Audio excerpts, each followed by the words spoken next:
खुलुमबाय स्टुडियाव दं आं भाग्यश्री बसुमतारी उदालगुरि जिल्ला बर' थुनलाइ आफादनि थुनलाइ मेला जोबनानै थांबाय गोबां थुनलाइयारिफोरनि बाहागो लानायजों उदालगुरि जिल्ला बर' थुनलाइ आफादनि थुनलाइ मेला मैया जोबनानै थांबाय बर' माहारिनि राव थुनलाइ हारिमु आरो थामोनथानि थाखाय बर' थुनलाइ आफादा जेब्लाबो माहारिनि मोनफ्रोमबो बिथिंखौ नोजोर होनानै खामानि मावबोदों बे हाबाफारियाव उदालगुरि जिल्लानि सिङाव थानाय गासै गुदि बर' थुनलाइ आफादनि दैदेनगिरिफ्रा खन्थाइ आवरायनाय बादायलायनायाव बाहागो लायो बे हाबाफारियावनो आलासि महरै आसामनि मन्त्रि उरखावगोरा ब्रह्म बर' थुनलाइ आफादनि गाहाय नेहाथारि नीलकान्त गयारी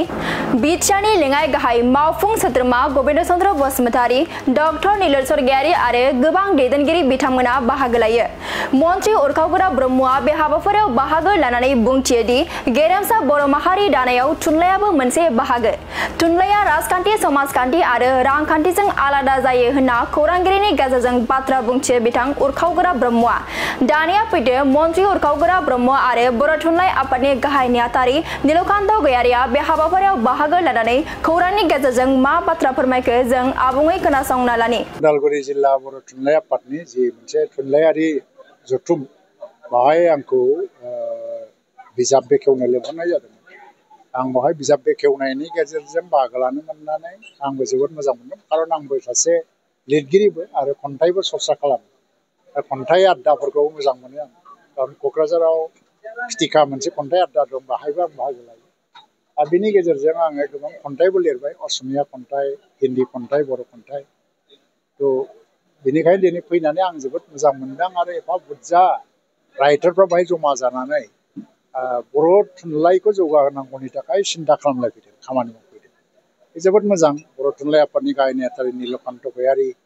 आरो जोंहा बिटिसिनि डेपुटि चिफ गबिन्द बसुमतारी दा नीलोत्सर गयारी जोंहा बिटिसिनि EM बिथांमोना बाहाय दं बरन्स दा आं मिथिफैनो मोनदों जे नीलोत्सर गयारी आरो गबिन्द बसुमतारी बिथांमोनानो बे हाबाफारिखौ खुंनायाव गावसोरनि बिथिंनिफ्राय मदद होदों जोबोद मोजां हाबाफारि आरो सोलिलांबाय थादों गेरेमसा थुनलाइ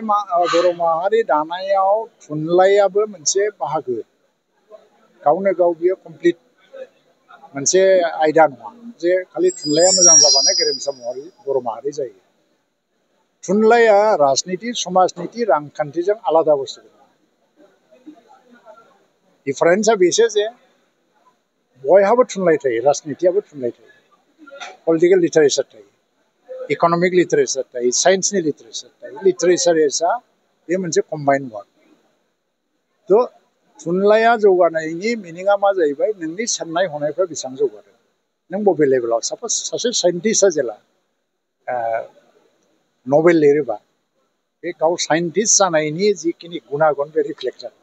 आरो बेजों मालाया आन्दाज मोनगोन जे न' बिनि लिटारेचारा बहुद हाइ आरो जुदि नों हिस्ट'रियान स' बे जुदि नभेल लिरो बिनि नभेलाव हिस्ट्रियानो बांसिन रिफ्लेक्ट जागोन आरो नों जुदि इक'नमिस्टबा रांखान्थिगिरिबा नोंनि लिरनाय नभेलाव रांखान्थिनि बाथ्रायानो ओंखारगोन नों बेसेबां लेभेलाव सिन्था खालामो बे जाहैबाय this is a platform and media of reflection ओंखायनो थुनलाइया मोजां जायो बै गासैबो फिलारफ्रा जेला मोजां जायो जोंनि साननाय हनाया जेला मोजां जायो थुनलाइखौ जोङो ओरैबायदि थुनलाइ सृष्टि खालामनांगौ जे प्रिथिबियाव बेस्ट थुनलाइफोरनि गेजेरावबो गसंथानो हानाय बायदि जोङो जोंनि थुनलाइखौ दाना लानांगौ पार्टिनि गाब होनो नाङा खिन्थु राजनितिया जेरावबो दं लिटारेचारा राजनितिनि बाहेरायानो नङा आरो मानो लिटारेचार गासिबो रावबो राजनितिनि बाहेरा नङा मोनसे धरननि राजनितिया बयबो आफादाव दं खिन्थु पार्टिनि कालारखौ रावबो होनो नाङा आरो बबेबा मोनसे पार्टिनि बिदि होनो नाङा आरो बियो सोनारगोन बेबायदि खोथायाथ' फैखागोनानो खारन मोनसे टाग अफ वार बेफोर आफादफोरखौ आखायाव मोनोबा मोजां जायो बयबो सिलायलायनो नाजादों जोंनि जानांगौ खिन्थु बै आफादनि दैदेनगिरिया मा मावगोन बे बिथांमोनानो डिसाइड खालामगोन ओंखायनो बेफोर जेबो नङा गोदोनिफ्रायनो सोलिबोनाय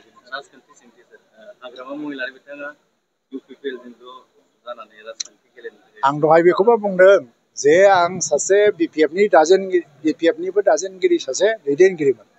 बिपिपिएफनि खारन बिपिपिएफ दानायनि इनिसियेटिभआबो आंनो बै समाव सिनियर मस्ट दैदेनगिरि हिसाबै लाबोनो मोनदों जोनोम जाबाय गावस्रालायबाय दुखु नांबाय जों अपोजिशनाव फैबाय दिनै UPPL नि आं फाउन्डार प्रेसिडेन्ट मोन्नैबो हान्जानि प्रति बबेबा नङा बबेबा एसे फिलिंआ दं UPPL नि प्रति आं प्रेसिडेन्ट मोनखाय आंहा एसे बांसिन साननाय दं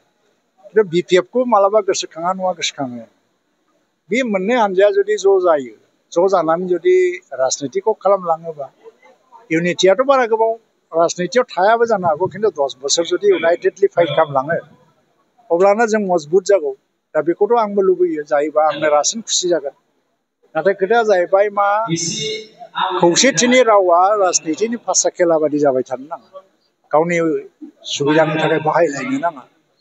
हायाबा हाया साइलेन्ट था खौसेथिनि स्ल'गानखौ बाहायनानै मानो राजनिति खालामनो आं बेखौ लुबैयो खिन्थु जुदि खौसे जानांगौबा मोनसे फर्मुलाबो नांगोन आरो जोङो बबे बबे पइन्टआव जों एग्रि जालायनो हायो मोनसे कमन मिनिमाम प्रग्रामबो नांगोन पार्टियाथ' थालायलायगोन नालाय दा कमन मिनिमाम प्रग्रामबो नांगोन बेखौ खालामनो जुदि खौसेखौ लुबैयोबा एक्सपार्ट लगायलायनानै हाग्रामा महिलारि बिथाङाबो कमन मिनिमाम प्रग्रामफोरखौ बानायलायनो आवगायोबो दिनै गाबोननि गेजेराव खिन्थु बेखौथ' खालामाखै फारसेथिङै नोङो दिनैनो मा होनबाय माने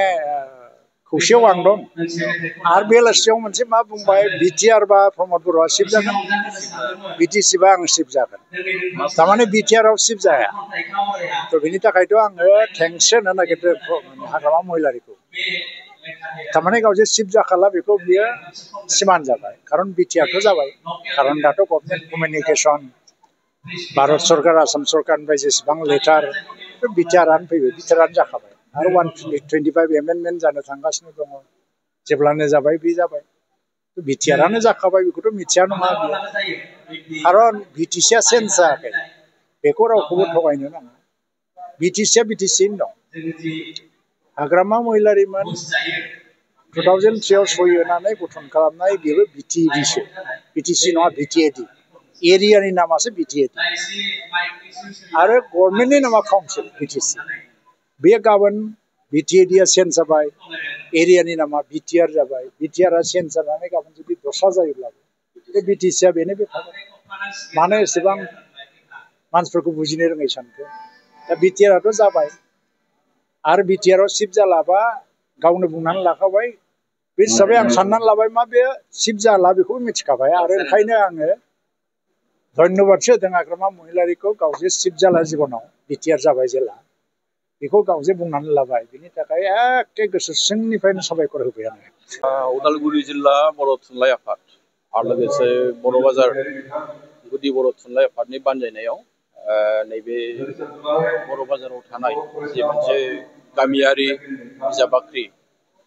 बेवहाय जोबोद मोजां मोनसे हाबाफारि खुंफुंदों बे जाबाय थुनलाइयारि मेल आरो बेजों लोगोसे बिथांमोननि खुगा लाइसि दोरबिखौ बेखेवनाय हाबाफारि आं बहाय गाव माने मेलखौ बेखेवगिरि हिसाबै बाहागो लानो मोननानै जोबोद खाफाल गोनां होननानै सानदों आरो बे हाबाफारियाव आङो जोंनि आसामनि मानिजाथाव केबिनेट मन्त्रि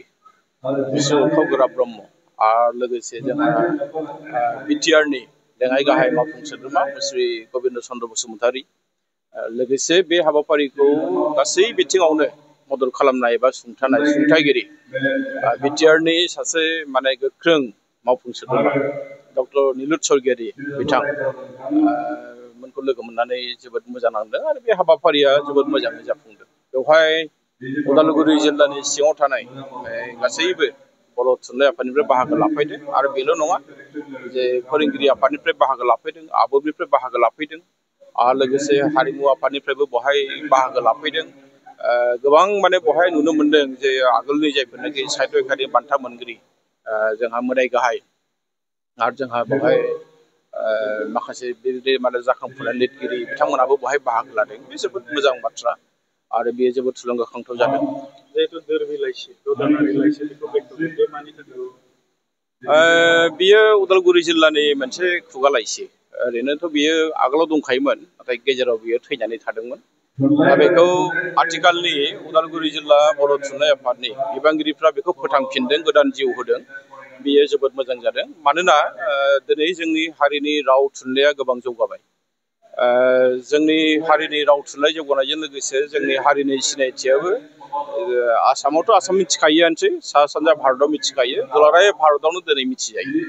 बर' रावा भारत संबिजिरजों गनायजानाय मोनसे राव आसामनि मोनसे एसोसिएट अफिसियेल लेंगुवेज आसलते बेयो एसोसिएटल' नङा आसामनि मोनसे अफिसियेल लेंगुवेज बे हिसाबै बे रावनि फारसे जोंहा मावनांगौ गोबां दङ आरो बे मावनांगौ खामानिखौनो जोंहा दिनै उदालगुरि जिल्ला बर' थुनलाइ आफादा मावदों होननानै आं सानदों बेवहाय गोबां लिरगिरिफ्रा माने गोजाम गोदान आरो जायफोरनाखि थाखानाय माने लिरगिरिफोर दङ इस्टाब्लिश जायफोरनाखि राइटार दङ बिथांमोना बेवहाय लिरबिदां हरनो हागोन जोङो थुनलाइ बर'नि थुनलाइ फोथाराव थुनलाइनि बाख्रियाव बियो मोनसे बिहोमा जानानै थागोन बिजोंनि बेलायाव मोनसे बाथ्राया सैथो जे आथिखाल बर' बिजोंनि फरायसालिफ्राव फरायसाफोरनि अनजिमाया खमायलांबाय थादों आरो बेनि सावगारिया जाबाय जे आथिखालाव गुदि फरायसालिफ्राव माने सरकारा बेखायनो माने मार्जारनि पलिसि लानो नागिरदों नाथाय जोङो बर' थुनलाइ आफाद आरो दुलाराय बर' फरायसा आफादा जोङो गोख्रोङैनो सरकारखौ बुंना दोनदों जे मार्जारखौ खालामथ'नाङा जायनि थाखाय दिनै आसाम सरकारा बा बिटिआर गभर्नमेन्टआ साहस खालामाखै आरो बिथांमोनखौ जों बुंदों जे मार्जार खालामथारोब्लाबो जोंजों सावरायाबा खालामनाङा दा बेखायनो जोङो बर' बिजोंनि फरायसाफोरखौ एसे थुलुंगा होनो थाखाय जोङो मोनसे खोथाखौबो जों दिनै साननांगोन जाहाथे बर' बिजोंनि फरायसाफ्रा जोंहा बिटिआरआव गाहायै एलपि आरो एमइ स्कुलफ्राव